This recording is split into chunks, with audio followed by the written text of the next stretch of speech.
전화기 너머로 아들의 목소리가 들려왔습니다. 평소와 달랐습니다.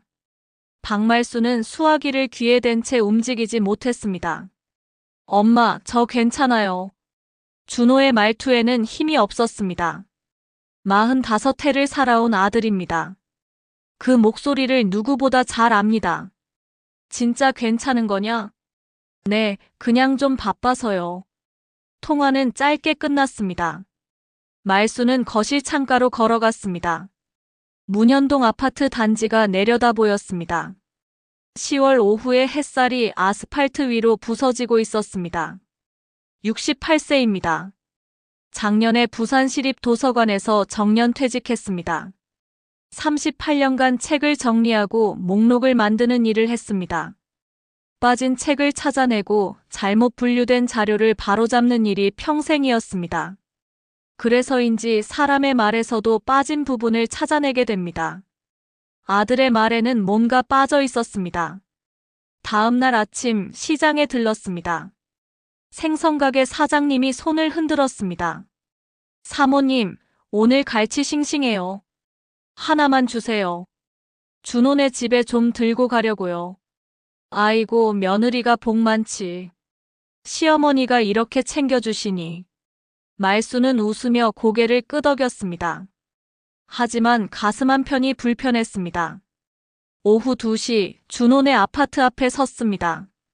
15층 복도는 조용했습니다. 초인종을 눌렀습니다. 대답이 없었습니다. 비밀번호를 눌러 문을 열었습니다. 현관에 신발이 없었습니다. 거실로 들어서자 냉기가 느껴졌습니다. 보일러가 꺼져 있었습니다. 부엌으로 걸어가 냉장고 문을 열었습니다. 텅 비어 있었습니다. 김치통도 반찬통도 우유팩 하나 없었습니다. 식탁 위에 먼지가 앉아 있었습니다. 이게 무슨... 안방 문을 열었습니다. 옷장 문이 반쯤 열려 있었습니다. 옷걸이 몇 개가 바닥에 떨어져 있었습니다. 화장대 서랍도 열려 있었습니다. 급하게 짐을 챙긴 흔적이었습니다. 그때 현관문이 열렸습니다. 말수는 본능적으로 거실 커튼 뒤로 몸을 숨겼습니다. 심장이 빠르게 뛰었습니다. 며느리 이나리의 목소리가 들렸습니다. 낯선 남자 목소리도 함께였습니다. 여기 한 달은 안 왔던 것 같은데? 남자의 목소리는 낮고 무뚝뚝했습니다. 괜찮아요. 어차피 명의는 제 거니까. 이나리의 대답이었습니다. 위임장은 다 챙겼지? 당연하죠. 담보대출도 준비했고요. 커튼 틈새로 두 사람의 뒷모습이 보였습니다. 이나리가 서류 봉투를 흔들고 있었습니다. 남자는 팔짱을 낀 채 고개를 끄덕였습니다. 가짜 매출표는 상우 오빠가 만들어준 거 쓰면 되죠? 그래. 이번 주 안에 정리하자. 빚은 어차피 남편 이름으로 다 넘길 수 있으니까. 말수는 숨을 죽였습니다. 손이 떨렸습니다. 도서관에서 37년간 기록을 다뤄온 사람입니다. 가방에는 항상 만년필과 수첩이 들어 있습니다. 최근에는 녹음 기능이 있는 만년필을 하나 샀습니다. 손자 생일 선물용이었는데 아직 전달하지 못하고 있었습니다. 말수는 조용히 가방을 열었습니다. 만년필 끝에 작은 버튼을 눌렀습니다. 빨간 불이 켜졌습니다. 계약서 원본은 어디 둘 거야? 일단 제 차에 두려고요. 나중에 은행 금고에 넣으면 되죠. 두 사람은 10분쯤 더 서류를 뒤적이다가 밖으로 나갔습니다. 문 닫히는 소리가 복도에 울렸습니다. 말수는 한참을 커튼 뒤에 서 있었습니다. 다리에 힘이 풀렸습니다. 천천히 소파에 앉았습니다. 아들의 피곤한 목소리가 떠올랐습니다. 빈 냉장고가 눈에 들어왔습니다. 며느리의 차가운 말투가 귓가에 맴돌았습니다. 만년필을 들어 올렸습니다. 작은 화면에 녹음 시간이 표시되어 있었습니다. 9분 47초. 증거부터 모아야지. 천천히 일어났습니다. 부엌으로 걸어가 찬장을 열었습니다. 컵 하나, 접시 2개만 남아 있었습니다. 싱크대 서랍을 열었습니다. 고지서 몇 장이 구겨진 채 들어 있었습니다. 통신비 연체, 카드 대금 독촉, 관리비 미납. 하나씩 펼쳐 사진을 찍었습니다. 창밖으로 해가 기울고 있었습니다. 문현동 아파트 단지 위로 그림자가 길게 늘어났습니다. 현관문을 잠그고 밖으로 나왔습니다. 엘리베이터 안에서 거울에 비친 자신을 봤습니다. 68세. 흰머리가 많아졌습니다. 하지만 눈빛만큼은 또렷했습니다. 도서관에서 분실 도서를 찾아내고 잘못 정리된 목록을 바로잡던 그 눈빛이었습니다. 이번에도 찾아낼 수 있어. 작게 중얼거렸습니다. 아파트 단지를 빠져나와 버스 정류장으로 걸어갔습니다. 저녁 바람이 차가웠습니다. 하지만 가슴 속에는 뜨거운 무언가가 타오르기 시작했습니다. 분노가 아니었습니다. 결심이었습니다. 집으로 돌아와 서재 책상 앞에 앉았습니다. 수첩을 펼쳤습니다. 첫 페이지 위쪽에 날짜를 적었습니다. 그 아래 또박또박 썼습니다. 증거 목록 1. 녹음 파일 9분 47초. 위임장, 담보대출, 허위 서류 언급. 증거 목록 2. 현장 사진 8장. 빈 냉장고, 연체 고지서. 펜을 내려놓고 창밖을 바라봤습니다. 부산 밤바다 너머로 불빛이 흔들렸습니다. 아들의 얼굴이 떠올랐습니다. 무너진 어깨, 지친 눈빛. 준호야, 엄마가 지켜줄게. 수첩을 덮었습니다. 만년필 녹음 파일을 컴퓨터로 옮겼습니다. 백업 폴더를 3개 만들었습니다. 이제 시작이었습니다. 해시태그 챕터 2 증거와 기록. 다음 날 아침 말수는 성당으로 향했습니다. 수요 미사가 끝난 후 신자 식당에서 김 변호사를 만났습니다. 20년 직이었습니다. 말순 씨, 안색이 안 좋네요. 변호사님, 상담 좀 부탁드려도 될까요? 김 변호사는 커피를 앞에 놓고 고개를 끄덕였습니다. 말수는 가방에서 수첩을 꺼냈습니다. 정리해온 내용을 차분하게 설명했습니다. 녹음 파일도 들려줬습니다. 이건 심각한데요. 가압류를 먼저 걸어야 해요. 명의가 며느리 앞으로 넘어가기 전에 재산 처분을 막아야죠. 얼마나 시간이 걸릴까요? 일주일 안에 움직여야 합니다. 늦으면 재산이 다 빠져나갈 수 있어요. 말수는 수첩에 메모했습니다. 가압류 신청, 필적 감정, 일주일. 숫자와 날짜를 정확하게 적었습니다. 성당을 나와 시장으로 갔습니다. 반찬가게 사장님이 손을 흔들었습니다. 사모님, 어제 며느리 봤어요. 저기 이태리 레스토랑에서요. 남자랑 같이 있더라고요. 근데 준호 씨는 아니었어요. 말수는 천천히 고개를 끄덕였습니다. 가슴이 철렁했지만 표정은 담담하게 유지했습니다. 몇 시쯤이었어요? 점심때요. 1~2시? 고맙습니다. 생선가게, 떡집, 과일가게를 돌았습니다. 이나리에 대한 이야기가 하나씩 모였습니다. 명품 가방, 새 차, 백화점 쇼핑. 신용카드를 여러 장 쓴다는 이야기도 들렸습니다. 모든 것을 수첩에 기록했습니다. 날짜, 장소, 증언자. 도서관에서 자료를 정리하던 습관이 몸에 배어 있었습니다. 오후 4시 법무사 사무실을 찾았습니다. 등기부등본을 떼어봤습니다. 준호 이름으로 된 집에 근저당이 3개나 설정되어 있었습니다. 언제부터였을까요? 작년 말부터네요. 금액이 꽤 큽니다. 말수는 서류를 복사해서 가방에 넣었습니다. 손이 떨렸지만 침착하게 움직였습니다. 저녁 6시 준호에게 전화를 걸었습니다. 준호야, 오늘 저녁 엄마 집에 올 수 있니? 지금요? 응. 보여줄 게 있어. 1시간 후 준호가 현관문을 열고 들어왔습니다. 얼굴이 많이 수척해져 있었습니다. 말수는 거실 테이블에 서류를 펼쳐 놓았습니다. 앉아라. 준호는 소파에 앉았습니다. 눈이 서류를 피했습니다. 엄마, 저 괜찮아요. 등기부등본이야. 내 집. 준호의 시선이 서류로 향했습니다. 근저당 설정 내역을 보는 순간 얼굴이 하얗게 변했습니다. 이게 뭐예요? 작년부터 빚이 있었더라. 내가 몰랐던 거지. 준호는 대답하지 못했습니다. 손이 서류 위에서 떨렸습니다. 말수는 만년필을 꺼내 재생 버튼을 눌렀습니다. 이나리의 목소리가 거실에 울렸습니다. 이번 주 안에 정리하자. 빚은 어차피 남편 이름으로 다 넘길 수 있으니까.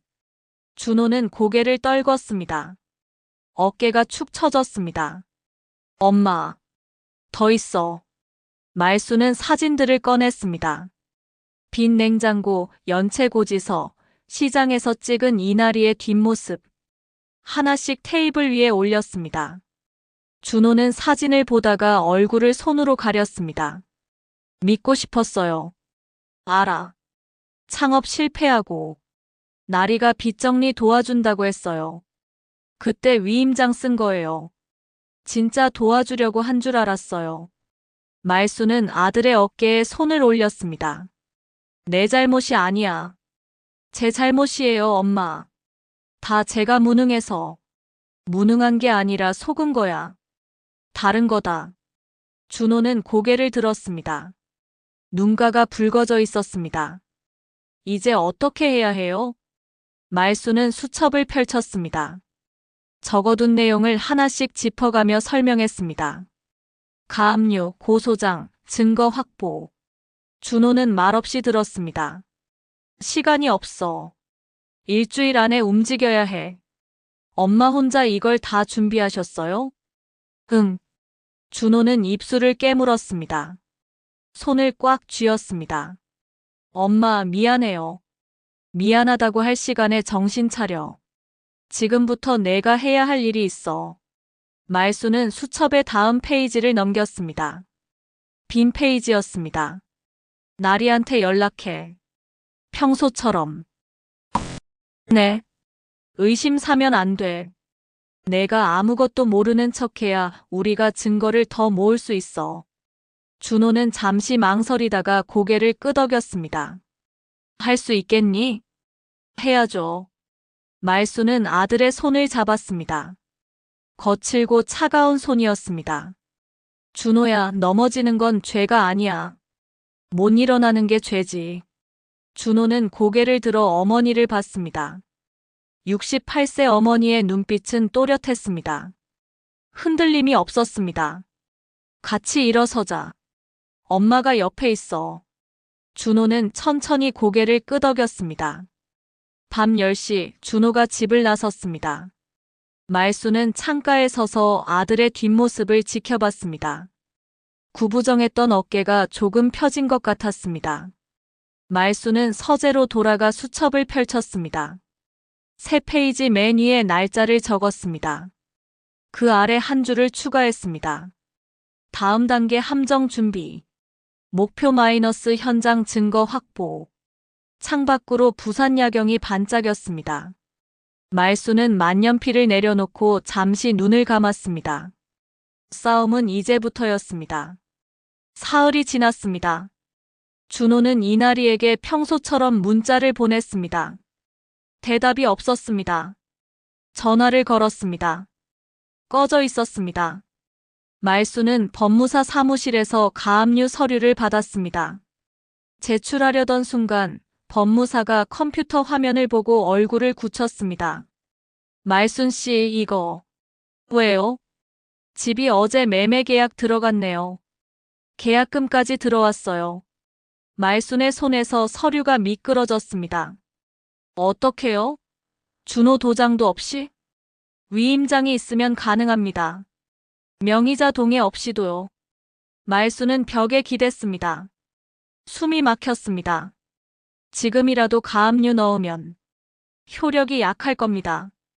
이미 계약이 진행 중이라 법원도 신중하게 판단할 거예요. 집으로 돌아오는 길 말수는 비틀거렸습니다. 버스 정류장 벤치에 앉았습니다. 손이 떨렸습니다. 38년간 꼼꼼히 기록하고 정리했던 습관이 무색했습니다. 너무 늦었던 걸까? 휴대폰이 울렸습니다. 준호였습니다. 엄마, 나리한테서 연락 왔어요. 뭐래? 내일 만나자고요.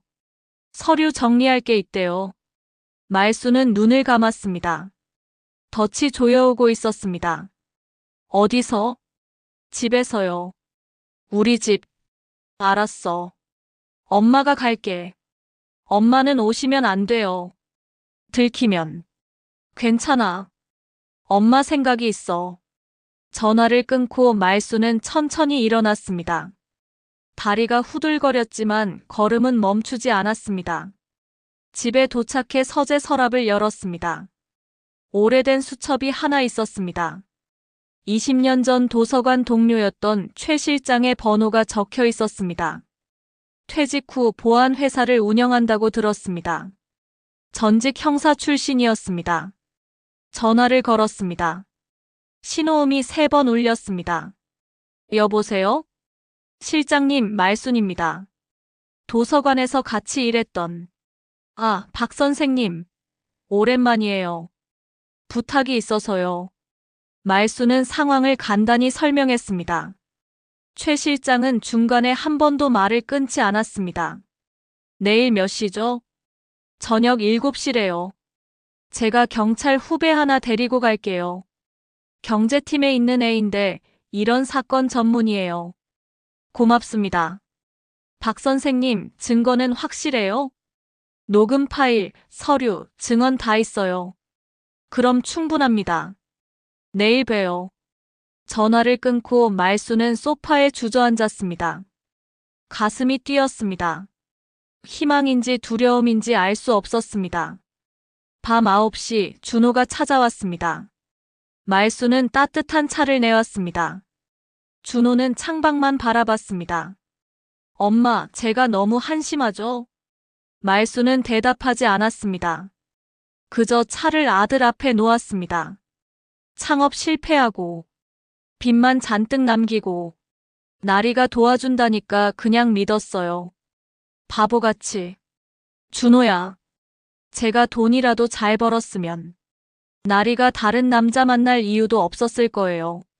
말수는 아들의 손을 잡았습니다. 내 잘못이 아니라니까. 엄마 말이 맞아요. 속은 거죠. 근데 속은 것도 제 잘못이잖아요. 제대로 못 봤으니까. 사람은 다 속아. 살면서. 준호는 고개를 숙였습니다. 어깨가 떨렸습니다. 창업할 때 엄마가 말렸잖아요. 그때 들었어야 했는데. 그때는 그게 내 길이었어. 해봐야 알잖니. 실패했잖아요. 실패해도 괜찮아. 준호는 고개를 들었습니다. 눈가가 젖어 있었습니다. 엄마, 전 이제 어떻게 살아요? 말수는 아들의 뺨을 손으로 감싸 안았습니다. 차가운 뺨이었습니다. 내일부터 살면 돼. 오늘까지만 울어. 준호는 어머니 품에 얼굴을 묻었습니다. 45살 아들이 20살처럼 울었습니다. 말수는 아들의 등을 토닥였습니다. 한참을 그렇게 있다가 준호가 몸을 일으켰습니다. 내일 어떻게 하면 돼요? 말수는 수첩을 펼쳤습니다. 새로 적어둔 계획이 있었습니다. 내가 나리 만나면 평소처럼 해. 서류 확인하고 도장 찍으려는 척하고. 그럼요. 실장님이 경찰이랑 같이 와. 현장에서 잡는 거야. 준호는 숨을 깊이 들이마셨습니다. 떨릴 것 같아요. 떨려도 돼. 엄마도 떨려. 준호는 처음으로 옅게 웃었습니다. 엄마 목소리는 안 떨리는데요. 속으로 엄청 떨고 있어. 말순도 따라 웃었습니다. 힘없는 웃음이었지만 둘은 그렇게 조금 가벼워졌습니다. 준호야, 내일 끝나면 엄마가 밥 해줄게. 뭐요? 곰탕. 내가 좋아하는 거. 준호는 고개를 끄덕였습니다. 밤 11시 준호가 돌아간 후 말수는 부엌으로 갔습니다. 냉장고를 열었습니다. 무가 있었습니다. 양파도 있었습니다. 시장에 가서 사고를 사야겠다고 생각했습니다. 서재로 돌아와 수첩 마지막 페이지를 펼쳤습니다. 맨 아래 한 줄을 적었습니다. 내일 마이너스 마지막 싸움. 준비물 증거, 용기, 그리고 따뜻한 밥. 말수는 만년필을 내려놓고 창밖을 봤습니다. 부산 밤바다는 고요했습니다. 내일이면 모든 게 끝날 것입니다. 끝나고 나면 아들과 함께 밥을 먹을 것입니다. 뜨거운 곰탕을 앞에 놓고 천천히 숟가락을 뜰 것입니다. 그것만으로도 충분했습니다. 말수는 불을 끄고 방으로 들어갔습니다. 베개에 머리를 대는 순간 눈물이 흘렀습니다. 소리 없이 울었습니다. 내일은 강해야 했습니다. 오늘 밤만큼은 약해도 괜찮았습니다. 창밖으로 새벽이 밝아오고 있었습니다. 오후 5시 말수는 시장에서 사온 재료를 부엌에 펼쳐놓았습니다. 곰탕, 수육, 잡채. 손이 분주하게 움직였습니다. 칼질하는 손은 떨리지 않았습니다. 현관 초인종이 울렸습니다. 최 실장이었습니다. 뒤에 젊은 형사가 함께 서 있었습니다. 박 선생님, 김 형사입니다. 경제팀이에요. 안녕하세요.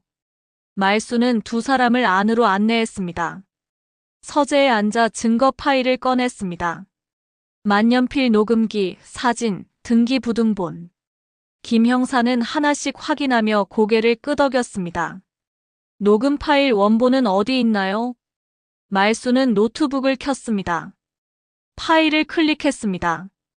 이나리의 목소리가 흘러나왔습니다. 이번 주 안에 정리하자. 빚은 어차피. 그 순간 화면이 꺼졌습니다. 말순의 손이 멈췄습니다. 뭐죠? 김 형사가 노트북을 확인했습니다. 배터리가 방전되어 있었습니다.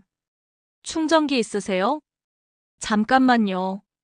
말수는 서랍을 뒤졌습니다. 충전기가 보이지 않았습니다. 손이 떨리기 시작했습니다. 아침에 분명 여기. 최 실장이 일어섰습니다. 선생님, 침착하세요. 백업은 있죠? 말수는 USB를 꺼냈습니다. 김 형사의 노트북에 꽂았습니다. 파일이 열리지 않았습니다. 손상됐네요. 말수는 의자에 주저앉았습니다. 머릿속이 하얘졌습니다. 만년필. 만년필에 원본이 있어요. 가방을 뒤졌습니다. 만년필이 없었습니다. 어디 갔지? 말수는 온 집안을 뒤지기 시작했습니다. 부엌, 거실, 침실. 만년필이 보이지 않았습니다. 오늘 아침까지 분명 있었는데 6시가 되었습니다. 이나리가 올 시간이 1시간밖에 남지 않았습니다. 김 형사가 말했습니다. 녹음 파일 없이는 현장 체포가 어렵습니다. 증거가 약해요. 말수는 소파에 앉았습니다. 38년간 기록을 지켜온 사람이 가장 중요한 기록을 잃어버렸습니다.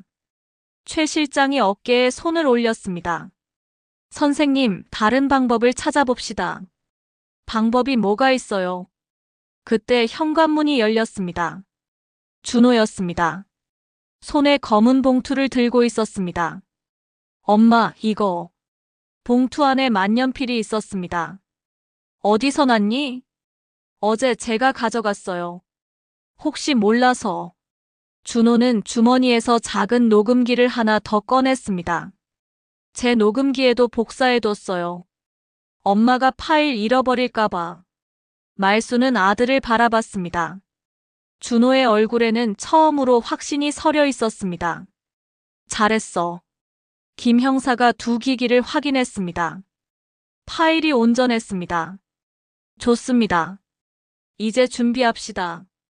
7시 10분 전 식탁이 차려졌습니다. 곰탕이 김을 내며 놓여 있었습니다. 수육 접시, 잡채 그릇. 말수는 숟가락을 가지런히 놓았습니다.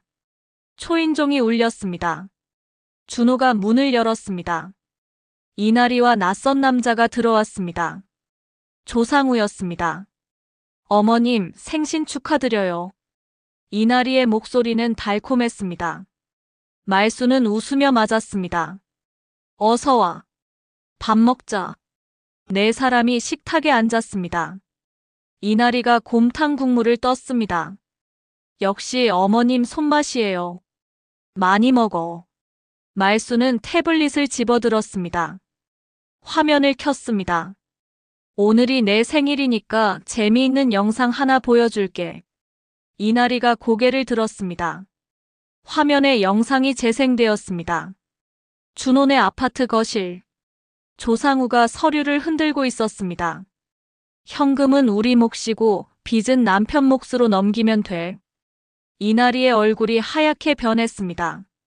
조상우가 자리에서 일어났습니다. 이게 뭐예요? 말수는 만년필을 꺼내 재생 버튼을 눌렀습니다. 이나리의 목소리가 거실을 채웠습니다. 준호 얼굴 이제 역겨워.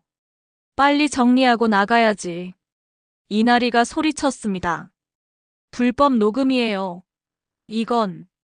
그 순간 초인종이 울렸습니다. 준호가 문을 열었습니다. 김 형사와 최 실장, 그리고 경찰 2명이 들어왔습니다. 사기 혐의로 동행 요청합니다. 조상우가 뒤로 물러섰습니다. 이나리가 준호를 봤습니다. 당신이 알고 있었어? 준호는 대답하지 않았습니다. 그저 어머니 옆에 섰습니다. 경찰이 2사람에게 수갑을 채웠습니다. 이나리가 말순을 노려봤습니다. 시어머니가 이럴 수 있어요? 말순은 잠시 침묵했습니다. 그리고 천천히 말했습니다. 내가 지킨 건 며느리가 아니라 내 아들이야. 이나리는 더 이상 말하지 못했습니다. 경찰이 2사람을 데리고 나갔습니다. 현관문이 닫혔습니다. 거실에 고요가 찾아왔습니다. 말수는 준호의 어깨에 손을 올렸습니다. 끝났다. 준호는 고개를 숙였습니다. 어깨가 떨렸습니다. 엄마, 울지 마. 밥 먹자. 준호는 눈물을 닦았습니다. 2사람은 식탁에 앉았습니다. 곰탕은 아직 뜨거웠습니다. 말순이 먼저 숟가락을 들었습니다. 맛있다. 준호도 숟가락을 들었습니다. 국물을 한 모금 마셨습니다. 엄마, 고마워요. 말순은 웃었습니다. 이제부터 시작이야. 창밖으로 부산 야경이 반짝이고 있었습니다. 긴 하루가 끝나고 있었습니다. 식탁 위에 곰탕에서 김이 피어올랐습니다. 사건은 지역신문에 작게 실렸습니다. 상습 사기 일당 검거, 피해자 다수. 말수는 신문을 접었습니다. 더 이상 읽고 싶지 않았습니다. 검찰 조사가 시작되었습니다. 조상우의 휴대폰에서 다른 피해자들의 명단이 나왔습니다. 6명이었습니다. 모두 배우자 명의로 재산을 빼돌린 수법이었습니다. 김 형사가 전화를 걸어왔습니다. 박 선생님 덕분에 큰 사건 잡았어요. 피해액이 10억이 넘습니다. 다른 분들은 괜찮으세요? 일부는 재산 회복이 어렵지만 형사처벌은 확실합니다. 말수는 전화를 끊고 창밖을 봤습니다. 문현동 아파트 단지가 보였습니다. 저 안에도 누군가 속고 있을지 모른다는 생각이 들었습니다. 한 달 후 재판이 열렸습니다. 말순과 준호는 증인석에 섰습니다. 이나리는 피고인석에서 고개를 숙이고 있었습니다. 조상우는 변호인과 속삭이고 있었습니다. 판사가 물었습니다. 피고인은 혐의를 인정합니까? 조상우가 대답했습니다. 일부만 인정합니다. 말수는 만년필 녹음을 제출했습니다. 법정에서 재생되었습니다. 이나리의 목소리가 울려 퍼졌습니다. 빚은 어차피 남편 이름으로. 이나리가 고개를 떨궜습니다. 판결은 2달 후에 나왔습니다. 조상우는 징역 5년, 이나리는 징역 3년. 준호는 수사협조를 인정받아 기소유예 처분을 받았습니다. 말수는 법원 계단에 앉아 하늘을 올려다봤습니다. 구름이 천천히 흘러가고 있었습니다. 엄마, 끝났어요. 준호가 옆에 앉았습니다. 응, 끝났네. 이제 뭐 하면 좋을까요? 말수는 아들을 봤습니다. 밥이나 먹자. 배고프다. 두 사람은 법원 근처 국밥집으로 걸어갔습니다. 허름한 가게였지만 따뜻했습니다. 주인 아주머니가 국밥을 내왔습니다. 많이 드세요. 고맙습니다. 말수는 숟가락을 들었습니다. 뜨거운 국물이 목구멍을 타고 내려갔습니다. 준호야, 너 뭐 하고 싶니? 잘 모르겠어요. 천천히 생각해. 서두르지 마. 준호는 국밥을 먹다가 말했습니다. 엄마, 저 식당 다시 열고 싶어요. 말수는 숟가락을 내려놓았습니다. 식당? 예전에 하던 거요. 작은 백반집. 망했잖니. 이번엔 달라요. 엄마가 옆에 있잖아요. 말수는 아들을 바라봤습니다. 준호의 눈빛이 달라져 있었습니다. 같이 하자는 거냐? 네. 엄마 요리 솜씨면 장사 잘 될 것 같아요. 말수는 웃었습니다. 알았어. 해보자. 2달 후 작은 식당이 문을 열었습니다. 간판에는 말순이네 밥상이라고 적혀 있었습니다. 6개 테이블, 20개 의자. 작았지만 깨끗했습니다. 첫날 손님이 3팀 왔습니다. 성당에서 알던 분들이었습니다. 말순 씨, 축하해요. 고맙습니다. 많이 드세요. 곰탕, 된장찌개, 제육볶음. 말수는 정성껏 차렸습니다. 손님들은 맛있게 먹었습니다. 저녁이 되었습니다. 준호가 장부를 펼쳤습니다. 첫 페이지 위에 제목을 적었습니다. 감사 리스트. 말순이 물었습니다. 그게 뭐냐? 엄마, 김 변호사님, 최 실장님, 김 형사님. 도와주신 분들 이름이요. 나중에 보답할 거예요. 말수는 아들의 어깨를 두드렸습니다. 잘 생각했어. 준호는 한 명씩 이름을 적어 내려갔습니다. 15명이었습니다. 엄마, 이분들 오시면 공짜로 드릴까요? 아니, 돈은 받아. 대신 반찬 하나씩 더 주고. 준호는 웃으며 고개를 끄덕였습니다. 한 달이 지났습니다. 식당은 조금씩 손님이 늘었습니다. 시장 사람들이 왔습니다. 도서관 동료들도 찾아왔습니다. 말순 선생님 요리 맛있네요. 많이 드세요. 말순은 부엌에서 국을 끓였습니다. 준호는 홀에서 손님을 맞았습니다. 바쁘지만 행복했습니다. 어느 저녁 장사를 마치고 두 사람은 식탁에 앉았습니다. 남은 반찬으로 간단히 저녁을 먹었습니다. 엄마, 오늘 매출 괜찮았어요. 그래? 얼마? 15만 원이요. 많이 늘었네. 준호는 장부를 덮었습니다. 엄마, 전에 큰 집 살고 싶었거든요. 나리가 그러더라고요. 성공하려면 큰 집에 살아야 한대요. 말수는 물을 마셨습니다. 지금은요? 지금은 작은 집도 괜찮아요. 엄마랑 밥 먹을 수 있으면요. 말수는 아들의 손을 잡았습니다. 그거면 충분해. 창밖으로 저녁 불빛이 켜지기 시작했습니다. 문현동의 밤이 찾아오고 있었습니다. 말수는 설거지를 하며 생각했습니다. 행복은 큰 집이 아니었습니다. 지켜야 할 것을 지킨 마음이었습니다. 그리고 따뜻한 밥상이었습니다. 다음 날 아침 식당 문을 열었습니다. 첫 손님이 들어왔습니다. 젊은 부부였습니다. 어서 오세요. 말수는 웃으며 맞았습니다. 메뉴판을 내밀었습니다. 뭐 드릴까요? 곰탕 2개요. 네, 금방 나갑니다. 말수는 부엌으로 들어가 국을 떴습니다. 김이 모락모락 피어올랐습니다. 준호가 상을 내갔습니다. 손님들이 웃으며 숟가락을 들었습니다. 말수는 부엌 창문 너머로 아들의 뒷모습을 봤습니다. 허리가 펴져 있었습니다. 웃음소리가 들렸습니다. 그것만으로 충분했습니다. 말수는 다시 국을 저었습니다. 오늘도 따뜻한 밥을 차릴 것입니다. 내일도 모레도 그렇게 하루하루 살아갈 것입니다. 밥상 앞에서 웃으며 함께. 그것이 진짜 행복이었습니다.